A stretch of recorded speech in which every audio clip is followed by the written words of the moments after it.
What's up, YouTubers? This is your boy Big Metro Fan 12 coming to you with another video game review. And in this review, I'm going to talk about the game Robin Hood Prince of Thieves, which was released on the Nintendo Game Boy and NES by Virgin Games. Now, this game is based off of the movie Robin Hood Prince of Thieves, which stars Kevin Costner as the lead role of Robin Hood, and it pretty much shares the plot of the movie, you know what I'm saying, where Robin Hood escapes from a prison in Jerusalem with Peter Du Bois and a scene and where Robin Hood ended up going to and getting back to England, where he finds out that his father was murdered by the sheriff of Nottingham, and pretty much he's on a mission to avenge his father's murder while freeing England from the oppressive rule of the sheriff of Nottingham and stuff like that.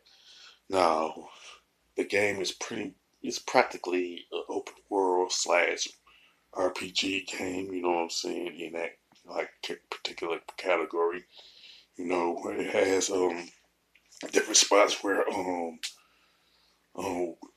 Robin Hood is at. You know what I'm saying? First, it's the prison, then the catacombs, Hadrian's Wall, Locksley Castle, Du Bois Manor, Sherwood Forest, Barons Wetton, Giant Boar, Mission Woodsman, Meet Marion, at the Chapel, the Jack's Wagon, hiring a fighting instructor, getting healing water, save the village, battle of the Celts, last time through Sherwood and town hearing, you know. Now, even though the enemies are the Sheriff of Sheriff of Nottingham's of henchmen. They're pretty much not.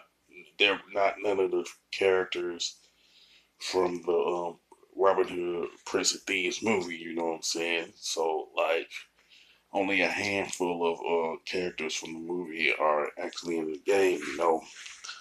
Plus, Robin Hood has pretty much a list of weapons that he uses throughout the course of the game. First, he like finds a sword. Then there's other weapons like knife, droid, dagger, short sword, steel sword, claymore, Locksley sword. You know, different stuff like that. You know, long bow, Locksley bow, and other type of weapons that he used throughout the course of the game. Now he also find like different items laid out in each area of the game, like elixirs, food, medallions, quivers, keys, and other items throughout the course of the game.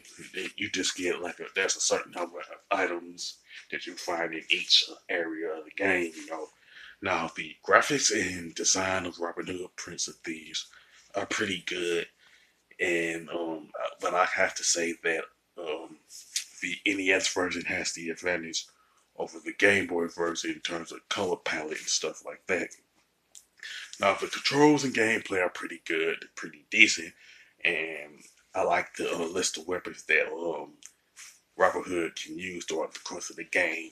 Now, the soundtrack I do like, you know what I'm saying, but to me, it seems like it is underrated when you compare it to other games that were released on the Game Boy and NES. Now, I can say that Robin Hood Prince of Thieves on the NES and Game Boy is a good game. It just for some reason it ended up being one of the most underrated games to be released on the Game Boy and the NES, especially the one type of games that's based off of a movie. You know what I'm saying? It's a video game adaptation of certain movies. You know. Now, I can honestly say I will recommend this to anybody who is a retro gamer and all that.